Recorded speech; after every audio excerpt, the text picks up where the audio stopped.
2018ஆம் ஆண்டு நடைபெற்ற கொலை வழக்கில்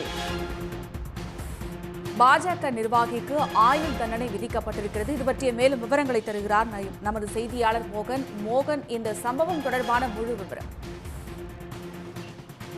கோயம்புத்தூர் மாவட்டத்தில் விநாயகர் சதுர்த்தி விழா மிக பிரம்மாண்டமாக கொண்டாடப்படுவது வழக்கமாக ஒன்றாக இருக்கிறது. இந்த நிலையில்தான் கடந்த சில ஆண்டுகளுக்கு முன்பாக நன்கொடை வசூலிக்கக்கூடிய ஒரு தகராறு, நன்கொடை வசூலிப்பது தொடர்பாக இருவர் தரப்பிடையே தகராறு ஏற்பட்டது. குறிப்பாக அப்போதைய பாஜக கணபதி பகுதியைச் சார்ந்த துணைத் தலைவர் குட்டி என்கிற கந்தசாமி என்பவர் நாகராஜ் என்பவருடன் தகராறில் ஈடுபட்டிருக்கிறார். அது ஒரு கிடா விருந்து நிகழ்ச்சியில் தகராறு ஈடுபட்ட பொழுது இருவருக்கும் இடையே தகராறு ஏற்பட்ட பொழுது நாகராஜை கந்தசாமி குத்தி இருக்கின்றார். அப்பொழுது அவர் படுகாயம் அடைந்து கோவை அரசு மருத்துவமனையில் சிகிச்சைக்காக அனுமதிக்கப்பட்டார். பின்பு அங்கிருந்து தனியார் மருத்துவமனைக்கு மாற்றப்பட்டு தொடர்ந்து சிகிச்சை அளிக்கப்பட்டது. இந்த நிலையில் கொலை முயற்சி வழக்காகவே அப்பொழுது பதியப்பட்டிருந்தது.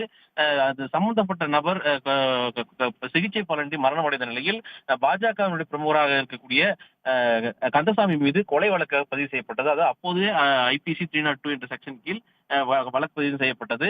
தொடர்ந்து கோவையினுடைய நீதிமன்றம், அதாவது கோயம்புத்தூர் கூடுதல் மாவட்ட நீதிமன்றம் எண் 5 தொடர்ந்து விசாரணை நடைபெற்று வந்து இந்த நிலையில் விசாரணையில் அரசு தரப்பில் வாதங்கள் முன்வைக்கப்பட்டன. குறிப்பாக அரசு தரப்பு வழக்கறிஞர் மோகன் பிரபு உள்ளிட்டோர் பல்வேறு வாதங்களை முன்வைத்தார்கள்.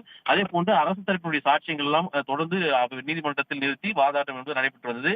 இரண்டு தரப்பு வாதங்களையும் கேட்ட நீதிபதி சம்பந்தப்பட்ட நபர் பாஜகவை சேர்ந்த கந்தசாமி குற்றவாளி என்று நிரூபணம் செய்யப்பட்டது. இதனை தொடர்ந்து சம்பந்தப்பட்ட நபருக்கு ஆயுள் தண்டனை மற்றும் 10,000 ரூபாய் அபராதம் விதித்து அதிரடி தீர்ப்பு வழங்கியிருக்கின்றார். இந்த சம்பவம் என்பது பெரும் பரபரப்பை ஏற்படுத்தியிருக்கிறது. விநாயகர் சதுர்த்தியினுடைய வசூல் தொடர்பாக இரு தரப்பிடையே ஏற்பட்ட மோதலின் காரணமாக ஒரு கொலை செய்யப்பட்ட வழக்கில் பாஜக பிரமுகருக்கு ஆயுள் தண்டனை மற்றும் அபராதம் 10,000 ரூபாய் விதித்து நீதிபதி தீர்ப்பு அளித்திருப்பது பெரும் பரபரப்பை ஏற்படுத்தியிருக்கிறது. உடனுக்குடன் செய்திகளை தெரிந்து கொள்ள சன் நியூஸ் பெல் ஐகானை கிளிக் பண்ணுங்க.